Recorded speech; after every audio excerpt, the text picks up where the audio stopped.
à tous et bienvenue sur Weblex TV. Aujourd'hui, on va vous donner 5 conseils, 5 actions clés pour optimiser votre rémunération de dirigeant. Si vous êtes chef d'entreprise, gérant ou dirigeant de TPE, si vous souhaitez optimiser votre rémunération pour payer moins d'impôts et moins de charges sociales, eh bien Xavier Delabarrière, expert comptable chez ECL Direct, va tout vous dire aujourd'hui. Bonjour Xavier, merci. Bonjour Clotilde. D'être avec nous. 5 conseils concrets à suivre donc pour optimiser la rémunération du chef d'entreprise en payant donc moins d'impôts. Le premier conseil, Xavier, il concerne l'arbitrage entre primes et dividendes. Ça consiste en quoi ?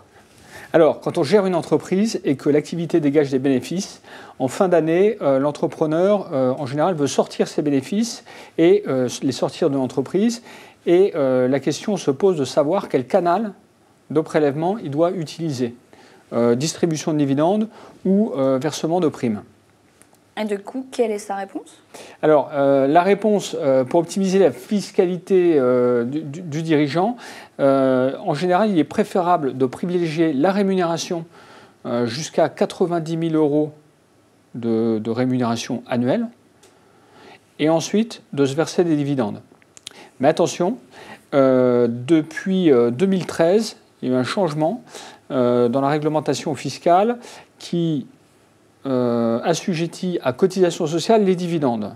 C'est-à-dire que les dividendes des SARL et des EURL, dans certaines conditions, sont considérés comme taxés de la même façon que les salaires. Donc, dans ce cas-là, il peut être intéressant de se transformer sa structure, SARL et EURL, en SAS, SASU, qui ne sont pas assujettis à la même réglementation. Alors, autre conseil, optimiser le véhicule du dirigeant. Quand faut-il préférer une voiture de société ? Quand faut-il opter pour la voiture personnelle assortie d'indemnités kilométriques ? Alors, le dirigeant qui souhaite acheter un véhicule haut de gamme et neuf, qui fait peu de déplacements dans l'année, c'est-à-dire à peu près moins de 5000 km par an, ce dirigeant-là, il aura intérêt à acheter un véhicule avec son entreprise, donc à opter pour le véhicule de société.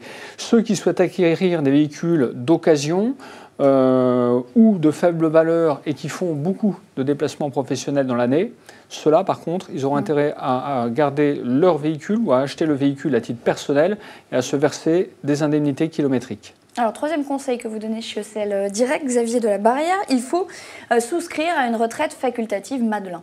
Alors, pas dans tous les cas, mais en tous les cas, la retraite Madelin, elle permet aux dirigeants de se constituer une épargne retraite déductible du revenu imposable de l'entreprise. Voilà.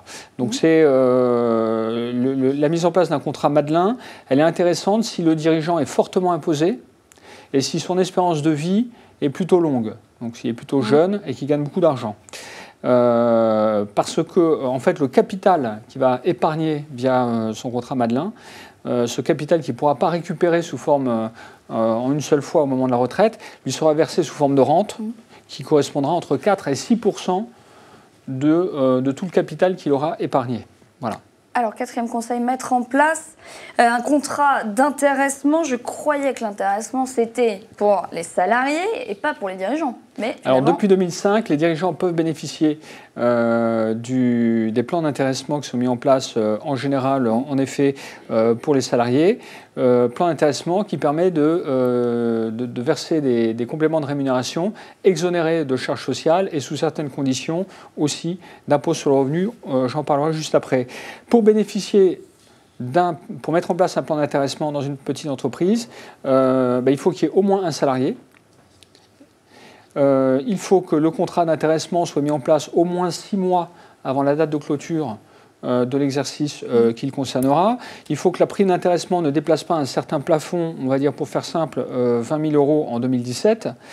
Et il faut que la prime versée au chef d'entreprise est plafonnée au montant de la prime la plus importante versée aux salariés. D'accord. Alors, cinquième conseil, mettre en place un plan d'épargne entreprise. Alors, le plan d'épargne entreprise, en effet, il peut concerner tous les salariés et les dirigeants.